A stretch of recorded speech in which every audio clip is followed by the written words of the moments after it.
台湾人民共产党的主席林德旺、副主席郑建兴去向亚航讲是收中国的钱，也有赞助新冠汽车，因这目的就是小想要影响台湾的选举。因这两个人是去互北检依照反渗透法起诉，不过今仔日台北的地方法院是判因无罪。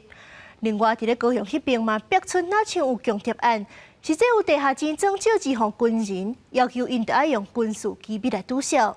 地下钱庄姓黄的主嫌是无够案去互通缉，也若是到处理钱的金仔店姓柯的业者，检方是甲求刑4年。玻璃窗前放满金仔，这是高雄一间有名的金仔店。也毋过桥头地检署高雄高分检侦办军人涉弊案，查出金仔店业者4个查某人涉嫌协助汇兑。其实附近民众进前都捌拄过有人来问，金仔店敢是会当进行汇兑？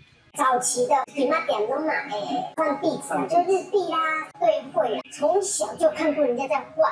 检调查出，姓黄地下地庄业者受外号永国的中国查甫人王志勇指示，2019年开始涉嫌借钱予现役军人，佮要求借钱的官兵交付这部上机密资料来推销有3名空军官兵涉案。另外，永国透过4个查甫人的金仔店，转汇100多万的资金用伫吸收军人交付机密箱，4个的是累犯，检方具体求刑4年。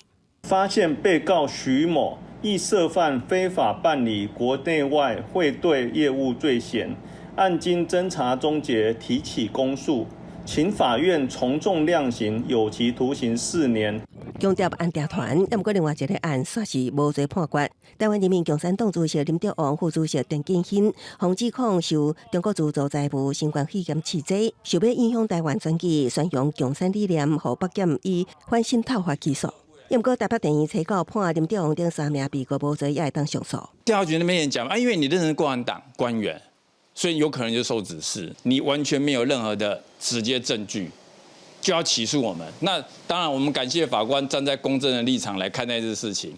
办案宣召了后，认为现有的证据无法度证明3个人构成犯罪。像郑建兴，迄当时也未公告是候选人，无违反选办法第45条，也无法度以反渗透法来处罚。发生空管汽车部分，无法度认定甲选举有关系，所以判3个人无罪。检方表示会严议监视提出上诉。公视新闻采访报道。